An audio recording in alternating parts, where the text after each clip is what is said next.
Assalamu alaikum students. Hello, assalamu alaikum post-RN students. How are you? I hope you all that will be fine. जी गुज़श्ता ईद मुबारक। कैसे हैं आप सब लोग? बेटा slide is visible, my voice is clear.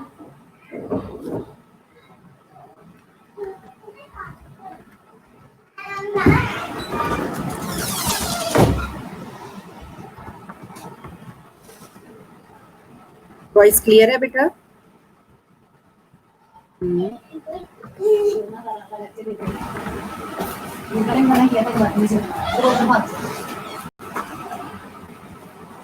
Ji thank you Zainab, thank you. मेरी आवाज़ सबको आ रही है, इट मीन्स। जी thank you. Now we will start the lecture, physical assessment of the respiratory system. जी आई थिंक ये टॉपिक हमने अभी स्टार्ट करना है कि physical assessment of the respiratory system. Okay, this is a brief anatomy physiology of the respiratory system, upper and lower respiratory system. Upper part of respiratory system consists of nasal cavity, nose hair, epiglottis, larynx, trachea. Paranasal sciences, respiratory centers, pharynx, esophagus, left lungs, pulmonary vessels, ribs, intercostal spaces, muscles attached to the diaphragm, pleural membrane, right lobes, and bronchi, heart. These are the brief anatomy physiological structure. Okay. G. Today our learning objective is, after completion of this lecture, the student will be able to revise knowledge of anatomy and physiology and understand to obtain health history about respiratory system, to demonstrate physical examination of the respiratory system, and differentiate between normal and abnormal findings. Ji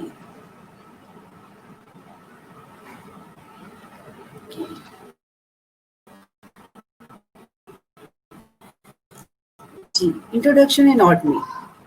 This is the upper part of the respiratory system.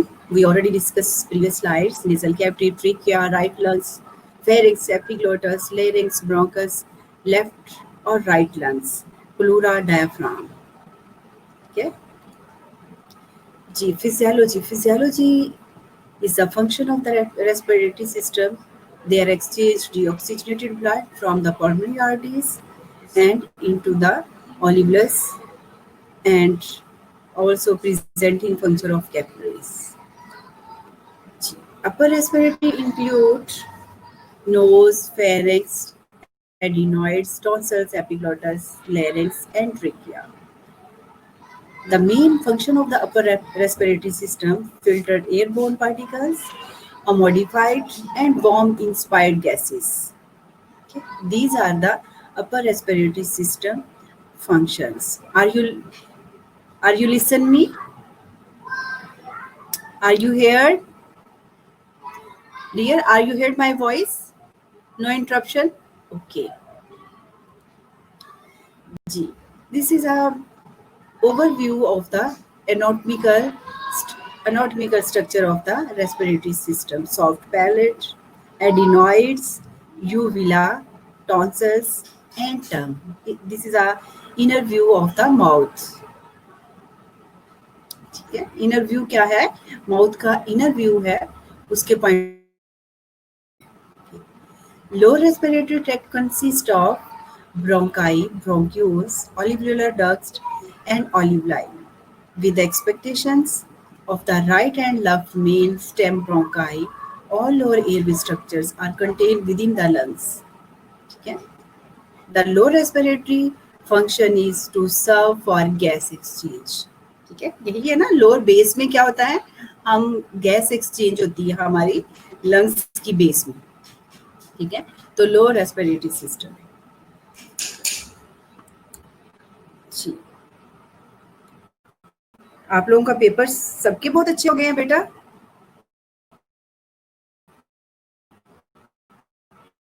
हम्म, जी बेटा।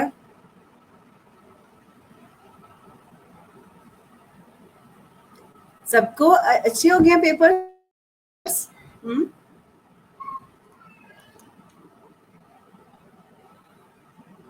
बेटा 2-3 students ऐसे हैं जिनको बहुत अच्छे से पता है कि उनका पेपर अच्छा नहीं हुआ। हम्म, ऐसा ही है ना?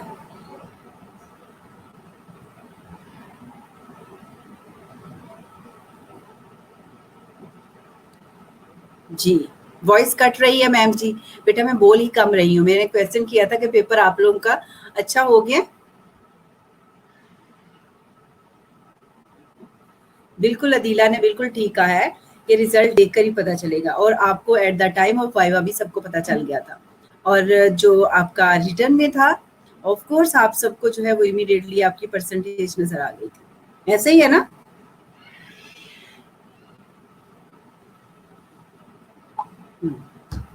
गुड। आई थिंक 6-7 स्टूडेंट्स मेरे रिजल्ट में फेल हैं। I will try my best कि मैं उनको पास कर सकूं, मगर काफ़ी डिफरेंस था, बट नॉट बैड, फिर भी अच्छा था। फाइनल कंपाइलेशन रिजल्ट्स पे पता चल जाएगा। रिसर्च का तो बहुत ही बुरा था आप लोगों का। ऐसा ही है ना? जी। Okay, the right lung is divided into 3 lobes, upper, middle and lower. The left lung into 2 lobes, upper and lower. The structure of the chest wall, pleura, muscles of respirations are also essential. ठीक है? ठीक है, लो respiratory में क्या division आ जाती है? एक तो वो सर्व करती है as a gas exchange. Secondly हमें पता होना चाहिए कि राइट के जो है वो राइट लंग जो है हम डिवाइड करते हैं 3 लॉब्स में, अपर, मिडल एंड लोअर में। और लेफ्ट लंग क्या है? 2 लॉब्स है, because of heart is situated in the left side. Structure of the chest wall में क्या आ जाता है? ठीक है, रिब्स है हमारी, प्लूरा है, मसल्स ऑफ रेस्पिरेशन, और also essential part.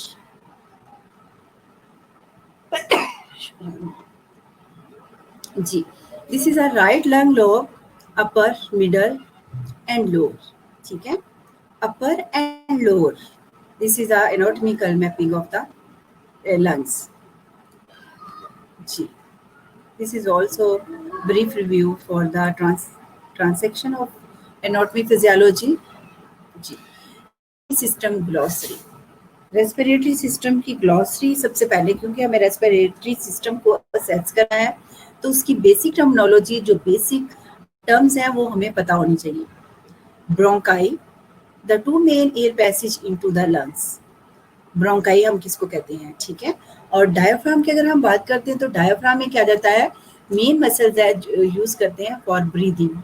ठीक है, जो कि हमारा सेपरेट करता है chest cavity from the abdominal cavity. Is it clear? Epiglottis, epiglottis क्या है? Flap of a cartilage that prevent food from entering the trachea और विंड पाइप। ठीक है, विंड पाइप भी हम ट्रेकिया को ही कहते हैं। ये प्रिवेंट करता है, जस्ट लाइक एक फ्लैप है, एक कवरिंग है कार्टिलेज की, कि जो कि हमारा जब हम फूड लेते हैं ईसोफिगस में जो है वो डायरेक्ट फूड जाए, और ईसोफिगस का जो है फ्लैप ओपन हो जाता है और एपिग्लोटिस का क्लोज हो जाता है, क्योंकि ये ट्रेकिया की तरफ एंटरिंग होती है। ठीक है, तो वो प्रिवेंट करता है कि फूड कहीं एपिग्लोटिस में ना चला जाए ऐसे ईसोफिगस की बजाय। ठीक है, ईसोफिगस क्या है? ये भी एक ट्यूब है through which a food passes from the mouth down into the stomach. Heart क्या है? ये भी एक मस्कुलर ऑर्गन है जो कि ब्लड को पंप करता है और हमारी बॉडी में थ्रू आउट द बॉडी जो है वो उसको पहुंचाता है। Is it clear? ओके जी। इंटरकोस्टल मसल्स, इंटरकोस्टल मसल्स क्या है? Thin sheet of muscles between each ribs that expand when air is inhaled and contract when air is exhaled. ठीक है, इंटरकोस्टल मसल्स का क्या फंक्शन है? अगर हम बात करते हैं कि इसके अंदर इंटरकोस्टल मसल्स भी हैं, डायफ्राम भी हैं, जो कि हमें पता है डायफ्राम जो है एक मेजर मसल्स है जो कि सेपरेट करता है हमारी चेस्ट कैविटी को अब्डोमिनल कैविटी को, और हेल्प करता है रेस्पिरेशन में। अब इंटरकोस्टल भी क्या है? ये भी एक थिन शीट है मसल्स की जो कि रिब्स के दरमियान में लगी हुई, ईच रिब्स में। ठीक है, इंटरकोस्टल मसल्स हम स्पेस कहते हैं ना, जब हम रेस्पिरेटरी सिस्टम को असेस करती हैं, तो हम कहते हैं कि ये रेजोनेंस और डल साउंड्स की बात करते हैं। परकशन साउंड्स है ना ये सारी, तो उसमें ये हम सब चीजें असेस करते हैं। तो ये 3 किस्म की मसल्स की शीट है जो कि रिब्स के दरमियान में है और एक्सपेंड होती है और कॉन्ट्रैक्ट होती है। एक्सपेंड कब होती है? जब हम एयर को इनहेल करते हैं, ठीक है। इनहेल और एक्सहेल एयर का है ना। तो जब कॉन्ट्रैक्ट कब होती है? जब हम एयर को एक्सहेल करते हैं। इट मीन्स कार्बन डाइऑक्साइड जो है वो हम रिलीज कर रहे होते हैं। लैरिंग्स क्या है? जिसको हम वॉइस बॉक्स भी कहते हैं, ठीक है। Lungs, the two organs that extract oxygen from inhaled air and expel carbon dioxide in exhale air, ठीक है। क्योंकि गैस एक्सचेंज हमारी बेस में होती है, ऑलिव लाई में गैस एक्सचेंज होती है, तो ऑफ कोर्स ये आप लोगों को पता होना चाहिए कि लंग्स का फंक्शन क्या है। ये लंग्स क्या है? हमारे 2 ही ऑर्गन्स हैं, राइट और लेफ्ट साइड में, और ये क्या करते हैं? एक्सट्रैक्ट करते हैं ऑक्सीजन फ्रॉम इनहेल एयर के अंदर से और एक्सपेल कर देते हैं कार्बन डाइऑक्साइड जो हमने एक्सहेल करनी होती है एयर को। Muscle stretch to the diaphragm, exactly जी। These muscles help move the diaphragm up and down for breathing, ठीक है। Muscles attach to the diaphragm कौन से हैं? ये हेल्प करते हैं हमारी डायफ्राम की मूवमेंट अप और डाउन करने में फॉर ब्रीदिंग पर्पस। जब हम ब्रीथ कर रहे होते हैं तो ये जब हम एक्सपेंड करते हैं तो ये डायफ्राम हमारा क्या करता है? डाउन हो जाता है, और जब हम रिलैक्स होते हैं तो डायफ्राम थोड़ा सा हमारा अपर की तरफ चला जाता है, कॉन्ट्रैक्ट हो जाता है। Is it clear? I think मुझे थोड़ा सा याद आ रहा है कि कहीं ये हम लोगों ने पहले ही सिस्टम पढ़ा है। जी स्टूडेंट्स, आई थिंक पढ़ा हुआ है हम लोगों ने ये सिस्टम। मुझे जब मैं पढ़ा रही हूँ तो मुझे कुछ ऐसा फील हो रहा है कि जैसे हम ये रेस्पिरेटरी सिस्टम को डिस्कस कर चुके हुए हैं, पढ़ चुके हुए हैं। जी, जी आर और सी आर।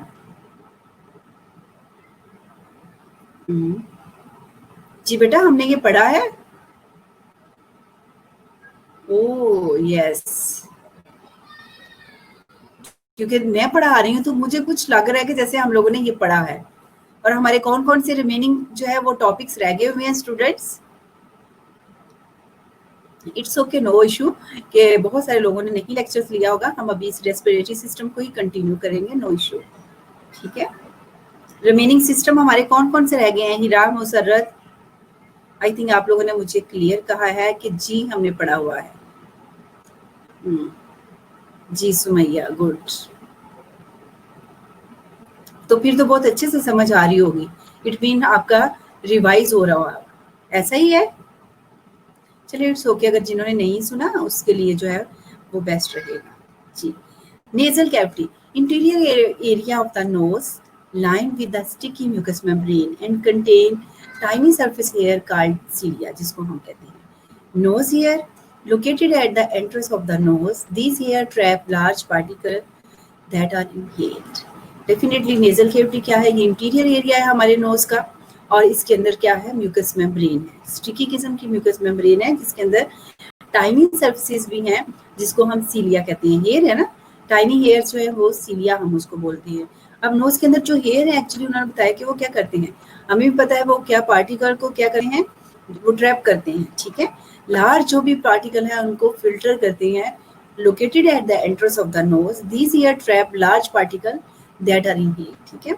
उनको फिल्टर करके जो है वो हमें एयर अंदर इनहेल करने के लिए हेल्प देती है। Paranasal sinuses, air spaces within the skin, ठीक है। पैरानेजल साइंसिस हम उनको कहते हैं जो एयर स्पेसिस हैं वो हमारी स्कल के विद इन द स्कल है, ऐसे ही है ना। पैरानेजल है हमारे, और कौन सी है? सिफनाइड है, साइंसिस है ना जितने भी हमारे हैं। नेजल साइंसिस हैं, पैरानेजल हैं, ठीक है। एथमाइड है, सेफनाइस है, और फ्रंटल साइंसिस हैं। ये सारी साइंसिस ये एयर फील्ड कैविटीज है छोटी छोटी जो स्कल के अंदर है। अगर इसमें कोई इन्फ्लामेशन हो जाती है, सेंसाइटिस हो जाता है, इट मीन्स उसके अंदर कोई पल्स फ्लूइड है जिसकी वजह से जो है हमें पेन होती है और हमारे जो साइंसिस हैं वो ब्लॉक हो जाती है, ठीक है। फेरिंग्स क्या है? ये थ्रोट है हमारा। प्लूरल मेम्ब्रेन क्या है? ये कवरिंग है लंग्स के दरमियान में, और लाइनिंग है चेस्ट कैविटी में।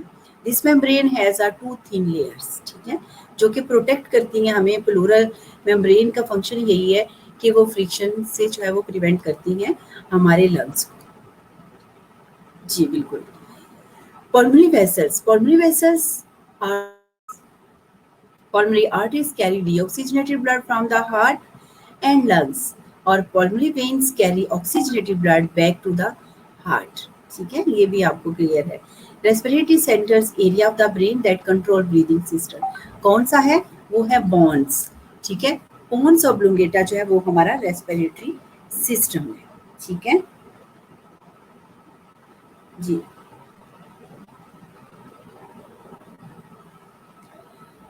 जी बेटा, पॉन्स ऑब्लुंगेटा जो है वो हमारा रेस्पिरेटरी सिस्टम है. ब्रीदिंग पैटर्न जो है हमारा कंट्रोल करता है ब्रेन का. ठीक है, ब्रेन का एरिया है पॉन्स ऑब्लुंगेटा जो है ब्रीदिंग, जिसको हम रेस्पिरेटरी सेंटर भी कहते हैं और ब्रीदिंग सिस्टम भी कहते हैं, जो कि कंट्रोल करते हैं. रिब्स क्या है? Bones attach to the spine and central portions of the breast bone. ठीक है, which support the chest wall and protect the heart, lungs and other organs in the chest cavity. क्योंकि ribs का function बता दिया है कि ribs क्या है? ये बोन्स हैं. ठीक है, जो कि अटैच होती हैं हमारी स्पाइन के साथ बैक साइड पे, और सेंट्रल पोर्शन जो है वर्टिब्रल कॉलम के साथ है ना. ठीक है, और फ्रंट से क्या है? ये ब्रेस्ट बोन के साथ है. जी ठीक है, ब्रेस्ट बोन के साथ है फ्रंट से.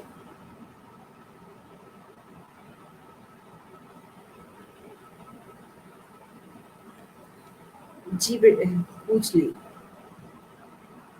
पूछ लो.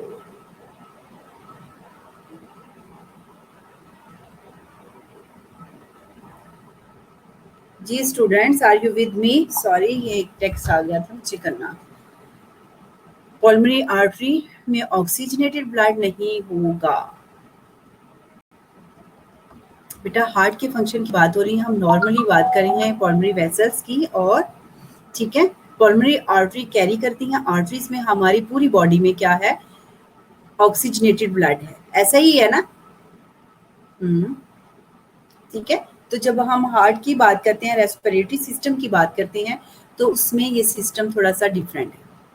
ओके, उस पॉइंट ऑफ व्यू से हमारी नॉर्मली जो आर्टरीज हैं पूरी बॉडी में, ठीक है, एक्सेप्ट हार्ट, क्योंकि हम रेस्पिरेटरी सिस्टम को पढ़ रहे हैं, तो रेस्पिरेटरी सिस्टम जो है वो पल्मोनरी आर्टरीज भी हमारी रेस्पिरेटरी सिस्टम में आता है. जी बेटा, यहाँ किसी का जिसमें पल्मोनरी आर्टरी में डीऑक्सीजनेटेड होता है. जी बिल्कुल ठीक बेटा, आपने कहा कि उसमें हम रेस्पिरेटरी सिस्टम को पढ़ रहे हैं, और उसी के अंदर हमारी रेस्पिरेटरी कैप जो हमारा रेस्पिरेटरी सिस्टम है, जो हमारी चेस्ट कैविटी है, उसके अंदर हार्ट भी है और लंग्स भी है. तो हम पल्मोनरी की जब बात करते हैं तो वो रेस्पिरेटरी सिस्टम की बात हो रही है. तो वहां पल्मोनरी आर्टरी जो है वो कैरी करेगी deoxygenated blood from the heart and lungs. ये हम बहुत बेसिक से ही ये बेटा पढ़ते आ रहे हैं. ठीक है, बिल्कुल ठीक है. ये पल्मोनरी वेन कैरी करेगी blood back to the heart. Is it clear? अच्छा बेटा, आपका क्वेश्चन था आई थिंक. जी, बोन्स की, हम रिब्स की बात कर रहे थे, तो जो बैक साइड से हमारी स्पाइनल कार्ड के साथ अटैच होंगी और फ्रंट से ब्रेस्ट बोन के साथ हैं. विच support the chest wall and protect the heart. Definitely हमारे चेस्ट कैविटी में कितने भी ऑर्गन है, ऑर्गन से हमारा क्या है? हमारे लंग्स है. ठीक है, और हार्ट है, उसको प्रोटेक्ट करेंगे. ट्रिक क्या है? ये tube through which air passes from the nose to the lung, also known as the wind piping, हम इसको कहते हैं. Is it clear?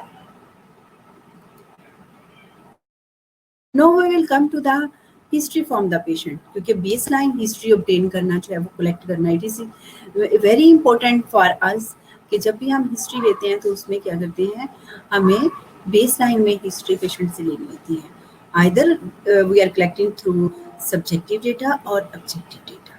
So it is most important when we are performing a physical examination to the patients.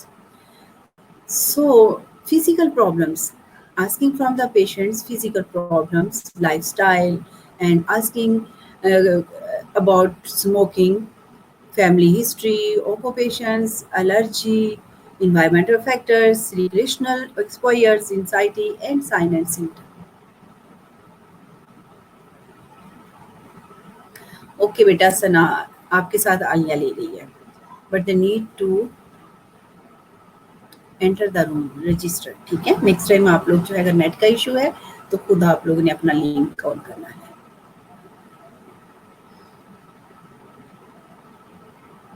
Ji thank you बेटा.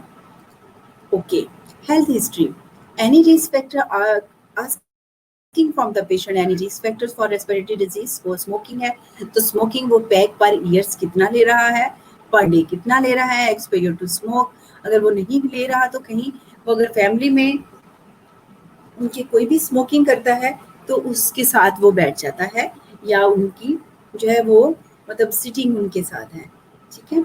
History of attempt to quit method result sedentary lifestyle हो सकता है, ये हम 3-4 क्वेश्चन उनसे पूछ सकते हैं कि रिस्क फैक्टर रेस्पिरेटरी स्मोकिंग है, स्मोकिंग में वो पर डे या पर ईयर्स में कितने पैक लेता है, अगर वो नहीं करता तो कोई उनकी फैमिली में तो नहीं है स्मोकिंग या उनके फ्रेंड्स फैमिली में तो नहीं है, फ्रेंड्स तो नहीं है, वर्क प्लेस पे तो नहीं है, वो हम उनसे एक्सपोजर की पूछ लेंगे हिस्ट्री। और अगर वो करता था तो उसने अगर उसको क्विट करने का कोशिश की है तो कौन सा मेथड यूज किया है, उसके क्या कॉन्सिक्वेंसेस हैं। सेडेंटरी लाइफस्टाइल क्या है, उसकी इमोबिलाइजेशन और एज, इन्वायरमेंटल एक्सपोजर, कहीं वो डस्ट फैक्ट्री में काम करता है, केमिकल में एस्बेस्टोस तो नहीं है, एयर पोल्यूशन तो नहीं है। We are asking about the obesity, ठीक है।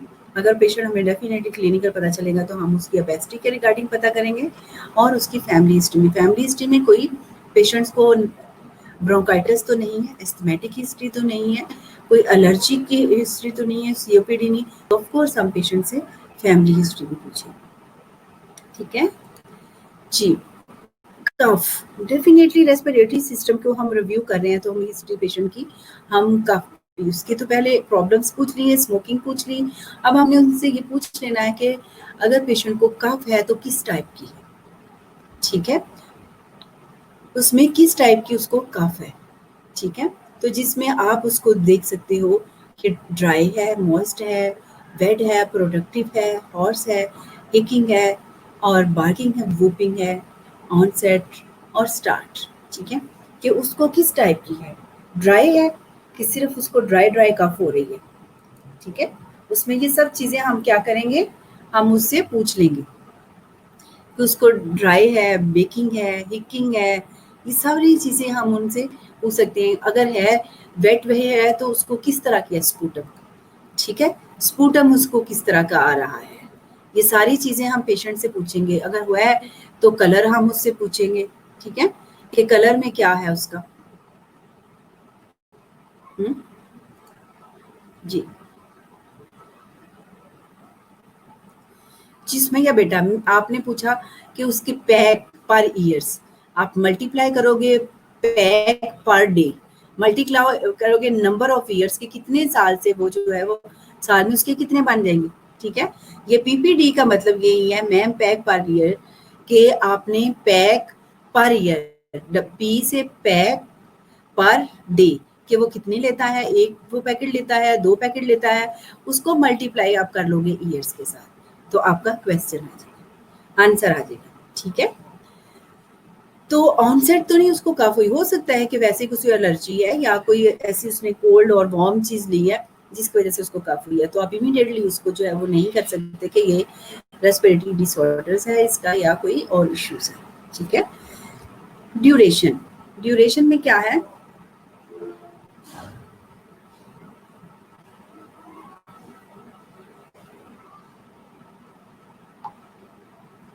ओके, ड्यूरेशन कब से है, कितनी देर से है उसको, और पैटर्न कि एकदम से होता है या कोई खाना खाते वक्त उसको कफ होने लग जाती है या कोई एक्टिविटीज करता है उस हिसाब से आते हैं, एक्टिविटीज, टाइम ऑफ डे और वेदर, ठीक है। कुछ होता है कि पोलन का वेदर है तो उसमें भी पेशेंट जो है एलर्जन है पोलन से जिनको उनको भी कफ होती है, ठीक है, या कोई एक्टिविटी करते हैं तो शॉर्टनेस ऑफ ब्रेथ से एक्सर्शन की वजह से भी हो सकता है। किस वक्त होता है उसको अर्ली मॉर्निंग में होती है या इवनिंग आवर्स में होती है या एनी टाइम रहती है, ठीक है। These are the question to arise from the patient. Activity day livings, तो सीवियरिटी जब हो सकता है कि उससे हम पूछा एक्टिविटीज पे होता है या कुछ भी है, और सीवियरिटी अगर होती है तो किस वजह से होती है, कोई काम करने की वजह से होती है या नॉर्मली ही होती है। इट्स ओके बेटा मिसबा, नो इशू, आपने ज्वाइन कर ली इतना ही काफी है, ठीक है, थैंक यू। और वीजिंग तो नहीं है, डेफिनेटली अगर वीजिंग है तो हम पेशेंट से आपको खुद से जो है वो फील करते हैं।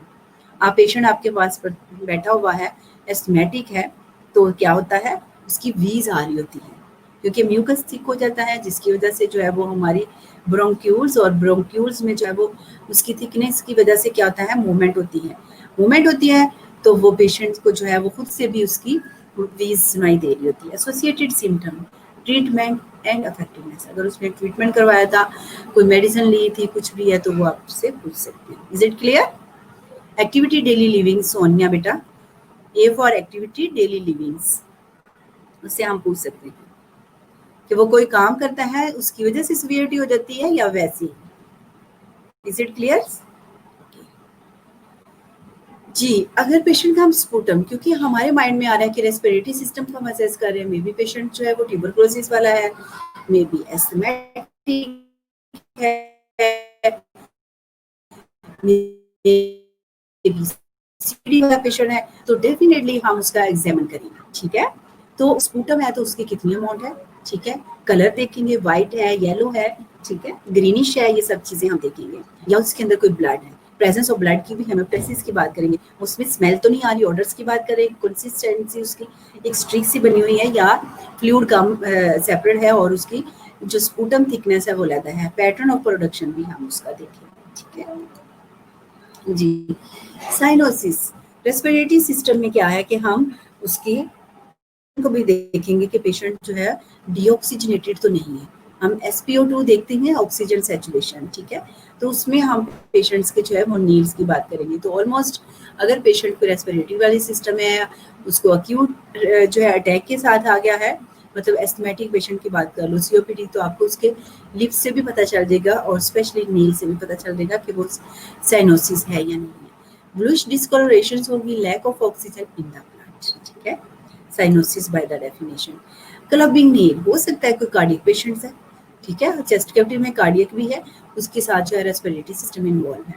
एक्सर्टेड हम देखेंगे interior posterior and longitudinal curvatures को on the of the nails, ठीक है, ये जो क्लबिंग नेल्स की है उसकी डिस्क्रिप्शन दे दी है। Loss of angle between nail and nail bed demonstrated by Lovibond diamond sign, ठीक है, ये डायमंड साइन की तरह होता है, और ड्रम स्टिक की तरह आगे हमारे जो टिप ऑफ फिंगर्स हैं वो बने होते हैं, या पैरेट बी किसको कहते हैं, तोते की तरह, वो चूंच की तरह बनी होती है, तोते की चूंच की तरह, अपीयरेंस ऑफ द नेल होती है। ठीक है, तो ये अगर सब चीजें आपको नजर आती हैं तो you can label the patient as a clubbing nail.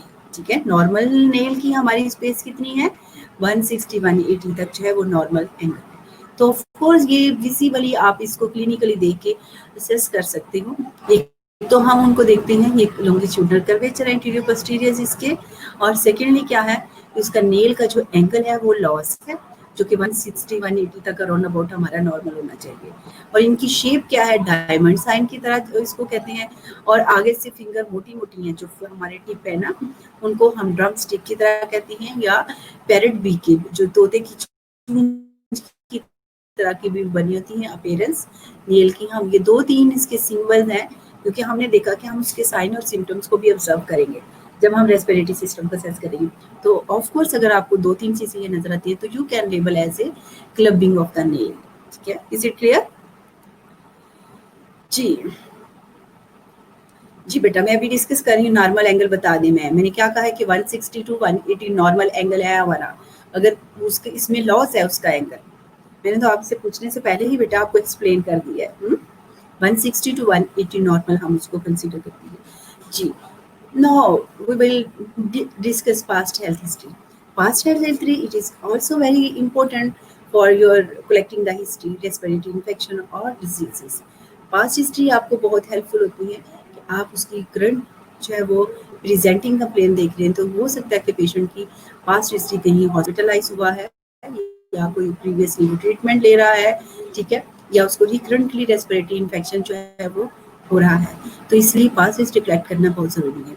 Traumatic है, ठीक है, और सर्जरी उसकी हुई है, COPD है, या क्रोनिक कंडीशन है, उसकी कोई अदर सिम्टम्स है, फैमिली हिस्ट्री में ट्यूबरकुलोसिस है, एम्फाइजीमा है, सर्जिकल एम्फाइजीमा जिसे हम कहते हैं, कोई लंग कैंसर तो नहीं है, एलर्जी तो नहीं है, और एस्थमेटिक।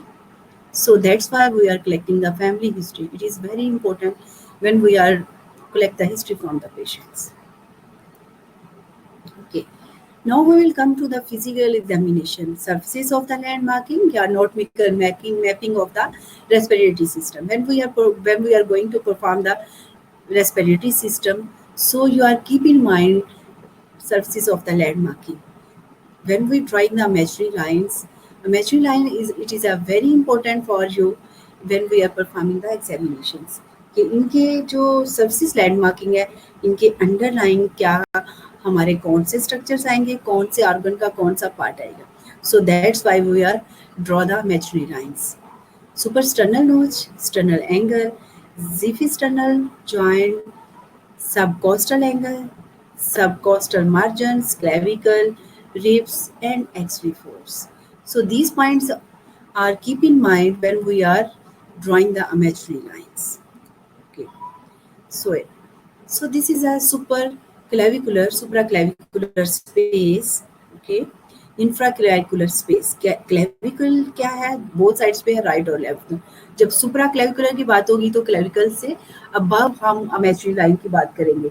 अगर इंफ्रा होगी तो डेफिनेटली क्या होगी, इंफीरियर साइड पे होगी. Precordial spaces fifth intercostal space पे ऑलमोस्ट है. टर्बो स्पेस हमारी कहाँ है, थर्ड और फोर्थ इंटरकोस्टल स्पेस के दरमियान में. ठीक है. Okay. This is a thoracic cage. So here is a visible ribs.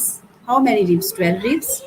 10 ribs are attached to the sternal front at the breastbone or back of the spinal cord.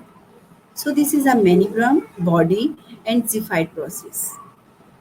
Here is a visible rib 11 and 12 and thoracic 12 or lumbar vertebrae is a 1. Okay. These are a visible thoracic cage for your understanding. Now we will orientations of the line, mid-sternal line, mid-clavicular line, interior axillary lines, posterior axillary lines, mid-axillary lines and scapular lines. ठीक है. Frontal, interior और posterior. सबसे पहले तो आपने देखना कि mid sternal line हम क्यों ड्रॉ करते हैं, क्योंकि हम स्टर्नल लोई से और जिफी प्रोसेस तक हम लेके जाते हैं. और मिड क्लेविकुलर लाइन हम राइट और लेफ्ट बोथ साइड से इंटीरियर साइड्स पे क्या करेंगे, हम उसको ड्रॉ करेंगे. ठीक है. चेस्ट कैविटी तक. इंटीरियर एक्सरी लाइंस जो कि हमारी एक्स्ट्रा के फ्रंट्स पे हो जाएगी और posterior axillary line is back of the chest. Mid axillary lines कि हम एक्स्ट्रा के मिड में हम उसकी लाइन ड्रॉ करेंगे. Scapula means back of the scapula. जी जी Shumaila. Good. Exactly, Sumaya, attached with the vertebra spinal cord. Thank you. This is a clear picture for your understanding where we are draw the line, mid-sternal line, start from the supraclavicular to the Ziphie process. And mid-clavicular line start from the mid-clavicular at the top and bottom of the diaphragm. And interior, right interior X-ray line in front of the interior review. So we will draw these lines right or left. Is it clear? Okay. So here is a mid X-ray lines. This is a interior X-ray lines in front of the chest, mid clavicular and beside of the in front of the axilla and beside of the mid clavicular. And this is a clear view of the mid X-ray lines. Okay. Lift the arm of the patients and just examine to the patients. No need to exactly draw the line of the patient's body, but they need to just keep in mind here is a mid X-ray lines where which we are the situated in the rest of organs. So this is a imaginary lines or we call line of orientations when we performing the physical assessment of the respiratory system. Is it clear, students? Okay. Are you with me? Any questions regarding these line of orientations? Ji Sumaya, Shumaila, Musarrat. Have you any question regarding line of orientations? Okay. Clear है, okay, thank you बेटा, clear है each and everything, okay. This is a posterior landmarking of the structure of the respiratory systems. So,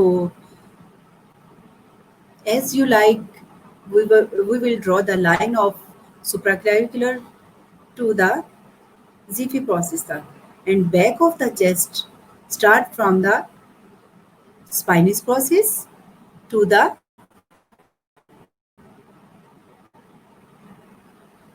lower area of the respiratory systems before above the lumbar regions. ठीक है, this is a scapularines. जी बेटा बिल्कुल posterior. This is a preview of the landmarking structure of the chest wall, posterior sides. This is a posterior sides of the chest. बिल्कुल बेटा posterior sides ही है, स्केपरा आपको दिख रहा है ना, ये पोस्टीरियर साइड्स है। आई थिंक आपको थोड़ा सा इसकी वजह से कंफ्यूजन हो, ये बैक साइड्स है उसकी। This is a diaphragm called as a dome shape.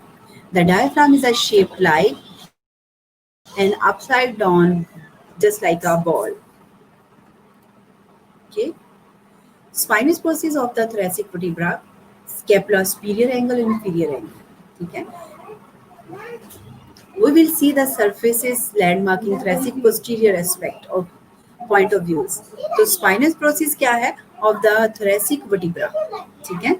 Prominent vertebra क्या है, उसको हम spinous process कहते हैं, जो हमारे cervical 7 vertebra है, जो 7th cervical vertebra है जो कि prominent है, और scapula क्या है, superior angle और inferior angles. So here is the clear pictures for your understandings. Superior angle of the scapula और acromion, जहाँ हमारा ग्लूनाइड कैविटी में हम फिक्स होता है, ये हमारा एक्रोमियम उसको बोलते हैं, उसके ऊपर जो हमारा स्केपुला का है. दिस इज अ स्पाइन और medial borders of the scapula, lateral border of the scapula, inferior angle of the scapula. This is a clear pictures for your understandings. Okay. G. Here you can see the spinous process. C7 is a 7th cervical vertebra is a spinous process. This is a prominent vertebra we call say as a spinous process. Okay. Any questions? Any questions, students?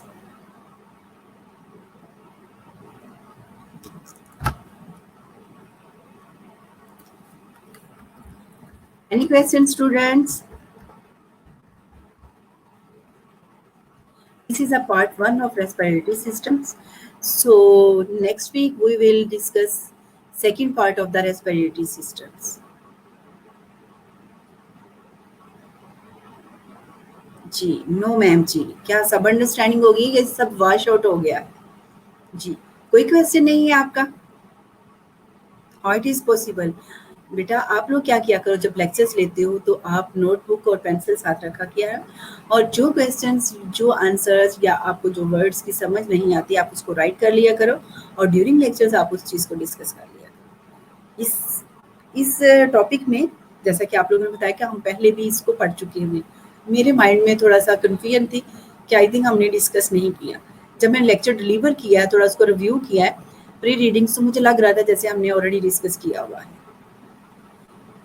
जी सोनिया क्या कहा है, straight सी थोड़ा intro बता दें please, sorry I join late.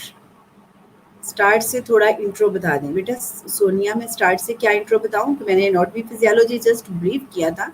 Okay इसमें मैं आपको बता, बहुत सारे ऐसे स्टूडेंट्स हैं जो बहुत लेट ज्वाइन किया होगा. ऑलरेडी हमने डिस्कस किया है anatomy physiology point of view से, हमने थोड़ा सा ब्रीफ किया था कि अपर रेस्पिरेटरी में कौन सी पार्ट्स आती हैं हमारे, और लोअर रेस्पिरेटरी में क्या, अपर का क्या फंक्शन है और लो का क्या पर्पस है. ठीक है, लोअर में क्या हमारी गैस एक्सचेंज होती है, अपर में क्या है तो हेल्पफुल होती हैं हमारी रेस्पिरेटरी सिस्टम में. अगर हमारे साइंसेस उसमें आ जाते हैं, पैरानेजल साइंसेस हैं, थमाइड हैं, सेफनाइड हैं, ठीक है, तो ये सारे साइंसेस जो है ये स्कल के अंदर एयर फील्ड कैविटी है जस्ट लाइक. ठीक है Sonia, this is briefing for you. तो इसमें क्या होगा कि आप उसको जो है वो सिर्फ डिवीजन करेंगे। हमें पता है कि राइट लंग, क्योंकि एनाटॉमी फिजियोलॉजी के पॉइंट ऑफ व्यू से क्या होगा कि हम एनाटॉमी में ही सारे हमारे जितने भी पार्टीशन डिवीजन आ जाती है अपर रेस्पिरेटरी की और लोअर रेस्पिरेटरी की। फंक्शन क्या है उनका, ठीक है। एयर जो है वो हमारे नोज के अंदर एयर सीलिया है, छोटे छोटे टाइनी सीलिया से हैं। हेयर्स फॉलिकल है जो कि म्यूकस मेम्ब्रेन है, जो कि प्रोटेक्ट करती हैं हमें जो लार्ज पार्टिकल हैं कंटेमिनेटेड उनसे, ठीक है, इनहेल करने से। और सेकेंडली लोअर का क्या है कि वो हमारी ओलिफ्लाई में गैस एक्सचेंज होती है। और सेकेंड थर्डली क्या है, उसमें रेस्पिरेटरी डायफ्राम की हमने बात की थी। जो डायफ्राम क्या है, वो मेजर मसल्स है जो कि सेपरेट करता है हमारे रेस्पिरेटरी कैविटी को और एब्डोमिनल कैविटी को, और हेल्पफुल करता है हमारे जब हम मूवमेंट करने में इनहेल और एक्सहेल करते हैं, ठीक है। वो जब इनहेल करते हैं तो एक्सपेंड हो जाता है, वो थोड़ा सा डाउन हो जाता है, और जो है थोड़ा सा जब हम एक्सहेल कर रहे होते हैं कार्बन डाइऑक्साइड रिलीज हो रही होती है तो वो थोड़ा सा कंट्रैक्ट हो जाता है, अपनी नॉर्मल पोजीशन पे चला जाता है, ठीक है। और इसमें हमने ग्लॉसरी पढ़ी जो बेसिक टर्मिनोलॉजी होती है। बेसिक टर्मिनोलॉजी में क्या है, हमें पता होना चाहिए लैरिंक्स क्या है, फेरिंक्स क्या है, विंड बॉक्स किसे हम वॉइस बॉक्स किसे कहते हैं, विंड पाइप हम किसे कहते हैं, इंटरकोस्टल मसल्स की क्या जो है वो बाय द डेफिनेशन है वो क्या है, ठीक है। और प्लूरा क्या है, उसकी लेयर्स कितनी है, उसका फंक्शन क्या है। जी सुमैया जी, बहुत अच्छा क्वेश्चन किया है कि कॉलेज कब ओपन होंगे। ये तो मुझे आपसे पूछना चाहिए, हम तो ऑनलाइन लेक्चर्स ले लेंगे। जी सुमैया, सुमैया शाहिद और Sumaiya Yusuf. I think you are Sumaiya Yusuf. Hopefully सुनने में आ रहा है कि 15 जो है वो सितंबर तक जो है वो ओपन हो जाएंगे। मरियम तारिक, स्लाइड चेंज नहीं हो रही इसलिए कि लेक्चर जो है वो फर्स्ट पार्ट एंड हो गया है। This is our references. जी मरियम, ये आपका क्वेश्चन का आंसर है। जी जैन मैम, आपका लेक्चर बहुत इंटरेस्टिंग है, अंडरस्टैंडेबल होता है और दोबारा रीड करने की जरूरत नहीं पड़ती। जैनब बेटा, आपने कोई इतना अच्छा मुझे टेस्ट नहीं दिया, आप हर लेक्चर्स में होती हो, अंडरस्टैंडिंग भी आपको होती है। तो क्या है, अच्छा था आपका। शायद मैंने कुछ कहीं गलत तो नहीं कह दिया आपको।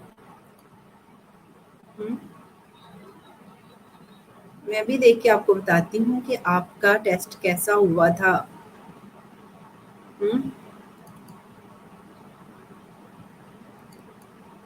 जैनब, ऑनलाइन क्लासेस तो आप जो है बकायदगी से लेती हो। नहीं जैनब, आपका अच्छा हुआ बेटा। Wow, you are looking nice. जी जैनब सॉरी, आपका अच्छा टेस्ट हुआ है। 73% है आपकी, 35 अटेम्प्ट किए थे आपने, ठीक है। जैनब आई थिंक मुझे गलती से हो गया था, आपकी 73% है, 35 आपने क्वेश्चन अटेम्प्ट किए थे। गुड, इट मीन्स कि आप पढ़ते नहीं हो, बस लेक्चर सुन के तो इतना पढ़ लेते हो। जी रिजल्ट कब आएगा, बहुत सारे टीचर्स ने भी सेंड कर दिया है, होपफुली इसी वीक में मैं अनाउंस कर दूंगी या अपलोड कर दूंगी, ठीक है।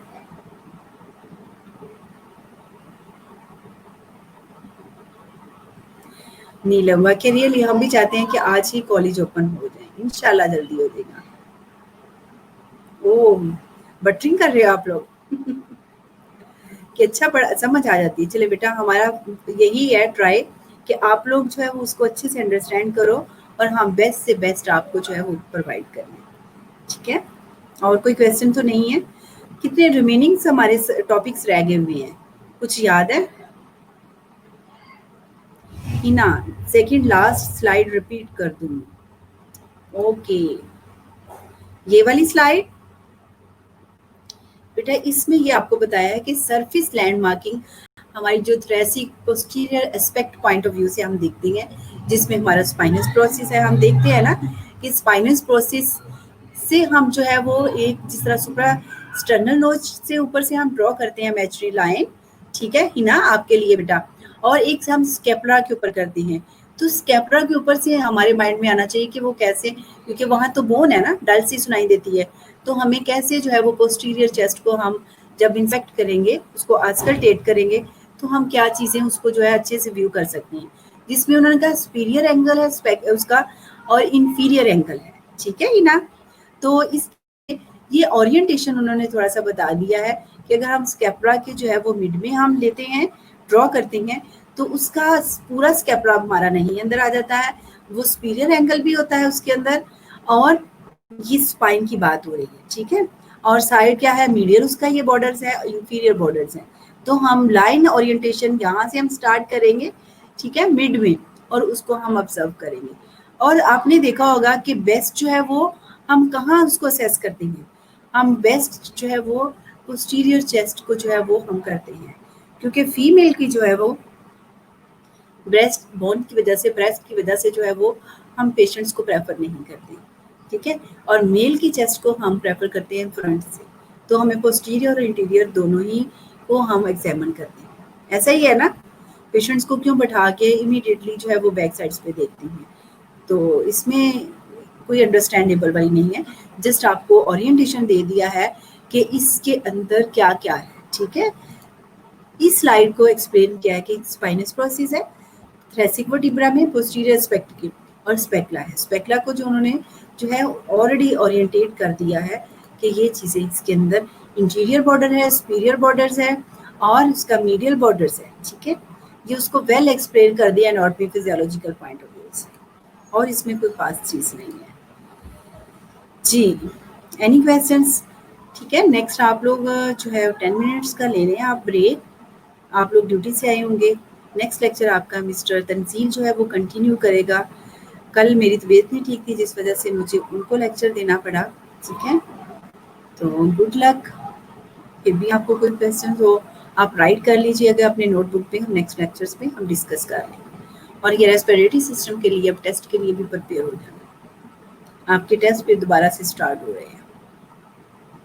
और नीलम बेटा और हबीब, आप मुझे ज़रा मैसेज कर देना कि कितने टॉपिक्स हमारे रह गए हैं। वैसे तो मुझे भी याद होगा कि हमारे कितने टॉपिक्स रह गए हैं, तो आप लोग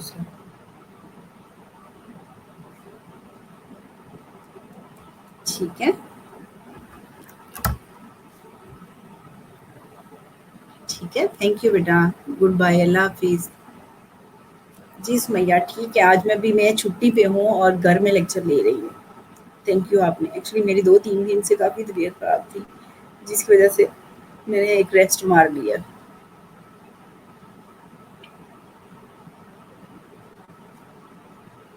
ओके बेटा, अल्लाह हाफिज़, टेक केयर, इंशाल्लाह we will meet on next Monday, next, bye bye, Allah Hafiz.